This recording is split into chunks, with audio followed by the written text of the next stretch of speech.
I bought this Triumph Speed Triple T509 on Facebook Marketplace without seeing it, and it's in a seriously bad way.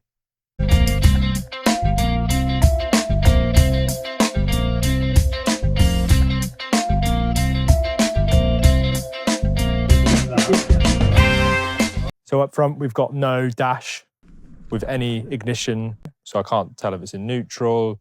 We've got paint peel on the fuel tank. We've got paint peel on the rear fairing, and I'm pretty confident we've got a pretty bad oil leak from the center of the engine. I don't know what condition the engine is in. I'm going to try and rebuild this bike. Now, you're probably thinking, why the would I do that? Well, at the end of last year, there was only 300 of these in the UK, sawned and licensed. These bikes are extremely rare now. They only made 2,500 of them back in the day. That was because they made them for 12 months before replacing this with the 955, so almost 1,000 cc, whereas this is the 885 cc, so it's slightly lower capacity. But when new, these had about 110, 113 horsepower. So as a street fighter goes, this was a fast bike. 3-cylinder, naturally aspirated. They sound awesome. I don't know what this one sounds like because we can't start it. Now, I've been told that parts are really hard to get, so we might have to do an engine swap. But it's better than another one ending up in a scrap heap. Now, believe it or not, there's some real positives to this bike. Someone's changed the fork seals, so there's no leaking from the forks. We've got an amazingly pristine frame, which has no signs of having been dropped in its lifetime. And this bike's nearly as old as me. It's nearly 30 years old, which is a really positive thing because it means that structurally the whole thing is in a good way. We've also got a really, really good swing arm at the back, which is nice and strong, doesn't show any signs of being warped in any way or anything along those lines. The tyres are from 2018, but I could probably still ride them if I needed to. Got some great brakes. The discs at the front look good. The radiator has also been refurbished by Warwick Radiators. So this thing, you can't get these anymore. The parts for this bike are going to be really hard to find and really expensive. I'm now going to see if I can start the bike. It's got no coolant in it, so that's not very helpful. But let's see what we can do. I'm going to have to jump start it as well because the battery is flat and I don't have a replacement. So we're off to a good start, aren't we? We've got no coolant in this bike, so I'm going to have to use some water in the meantime. Got something in there now to give us a chance to get it started. So we are going to take all this gubbins off now. And no, we're not going to start it because there is no battery. Fuck. Start the bike now with the mighty Passat. There is no coolant in it, so we're just going to run it for a couple of seconds just to show that it actually works. Remember, we've got no lights or anything, so we can't see what's going on at all with this thing. This is shit, isn't it? Ah, we've got ignition, we've got a light here.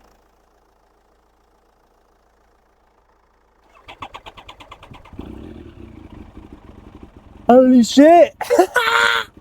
What the fuck?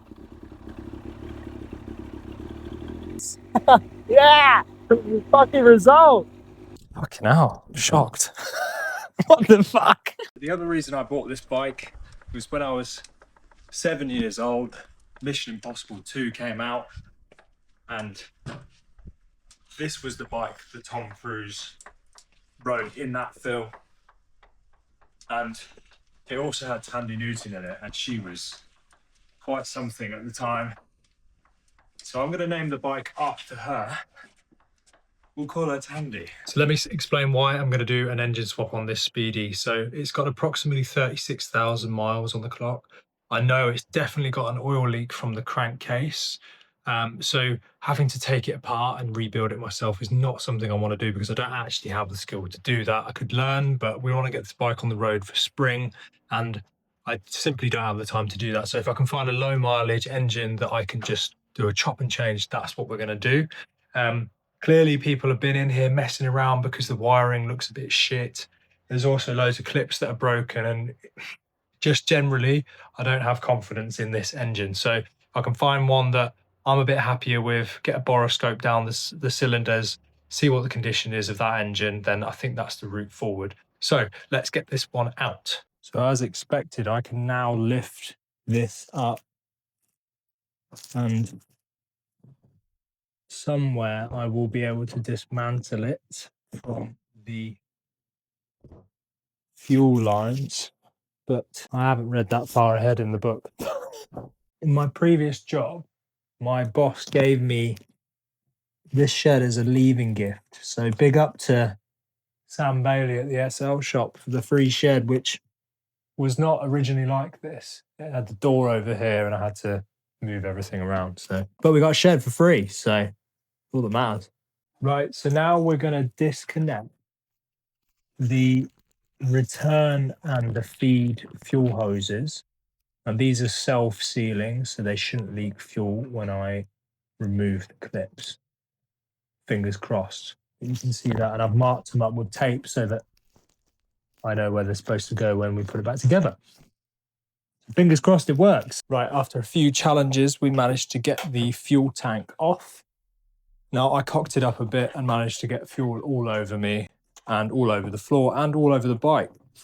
Essentially, there are spring clips that are self-sealing here, and you can just pop out the feed and return hose. Whereas I decided I would undo the Jerry clip or Jubilee clip, which was a big mistake. So don't follow the Haynes manual because they don't make sense, and just use your instinct, or not in my case, that Triumph came up with a good solution to get these off more easily.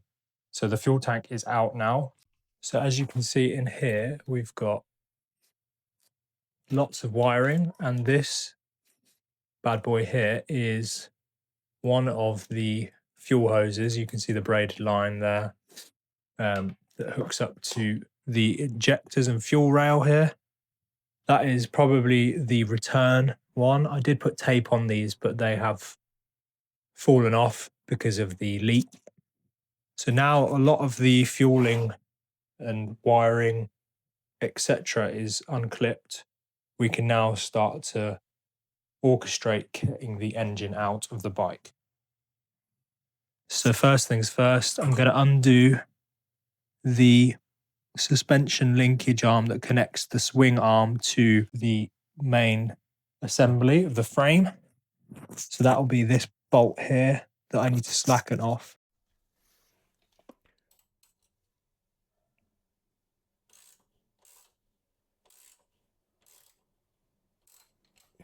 So the sump plug is a 13mm socket, and you're gonna have to be ready to catch this when it starts pouring out. So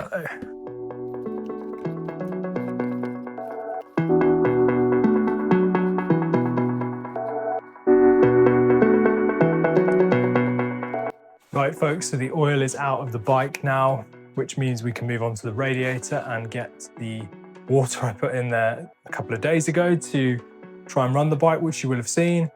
Get that out into this little jug on the floor here, and then we can remove the radiator and then onwards and upwards. Let's get on with it.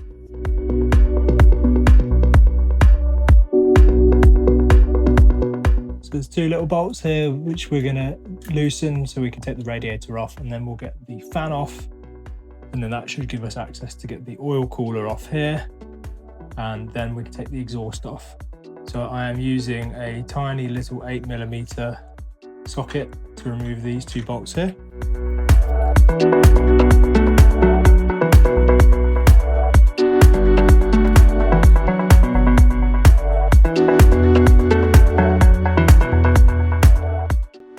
It's being held on. The wiring for the fan is all the way up here.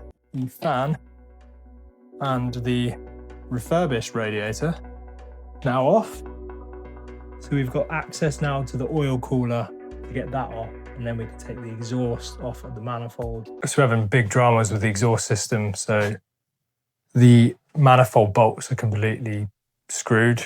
Literally, they will not move or release. They're all different sizes as well, so that's really helpful. So we may have to angle grind them off. But I'm going to start by taking the silencer off and the main pipe of the exhaust at the back end. So that is fairly simple. It's just a couple of bolts over here, as you can see, and then a couple of spring clips here that I will release, and that should allow this whole end tail section to come off.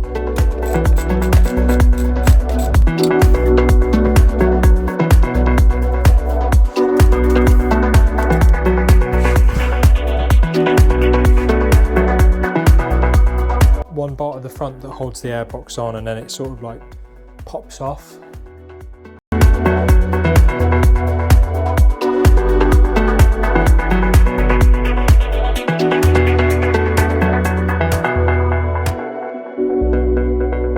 Right, so we've got the airbox off now, and that has exposed the throttle bodies. So I'm going to plug those with rags, and then we can get removing the fuel rail and the throttle bodies together.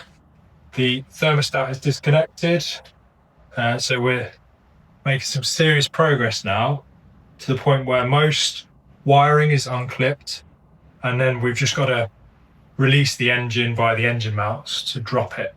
So fingers crossed, it's beer time nearly. But I want it now!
Right, so we've hit a bit of a challenge. I've got all of the engine mounting bolts out of their positions, but the frame is just not moving from the engine. I can't get it to drop out, and I'm not sure why. So let me just show you which bolts I've taken out. So you can see here, that one there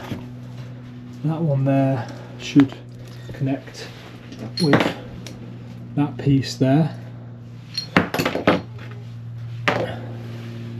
There's a few more down here as well, and the same again on the other side of the bike. There's about 6 to 9 in total that I've removed. They're pretty hard to get out, and they require 2 people in some cases, but you can see the engine has dropped a bit, but it's not budging to a point where it's actually coming out, and I think it's leaning on the front of the frame. So look here, so that's, you can see how it's dropped there. You can see, and now it's leaning on this bit here. So I think I've got to jack up the frame, lift the frame off the bike, so we should be able to jack that off. We should now be, yeah, if we jack the frame up, that's resting on that, it should lift out. Yeah. All it took, mate, was a bit of a straddle. Exactly. Straddle a good and proper.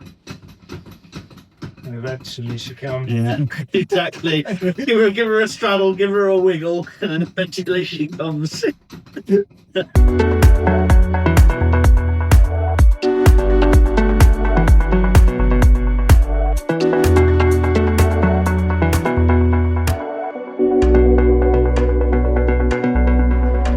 Workers' hands. Yeah, boy.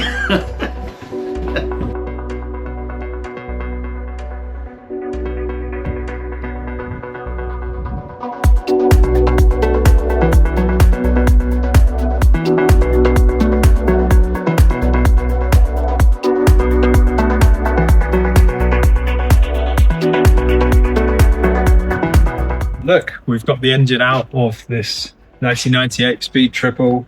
been a real tough task. It hadn't been removed since it was put in the factory in 1998, so it took a lot of rocking back and forward to get the actual thing out. Finally it dropped. Spent a bit of time cleaning it up, getting all of the grime and grubbiness off of it, mud that's been caked on some of the parts since the 90s, so it took a bit of time to get it off. So the next steps now are to find a new engine that we can put in it, replace some of the electricals that are broken along the way, some of the hoses as well that are cracked. But yeah, we're making really good progress, so I'm really excited to find us a donor that we can put in, get this thing back on the road, the first time in possibly 4 or 5 years. So thanks for watching. If you want to follow Taddy's journey, like and subscribe for more.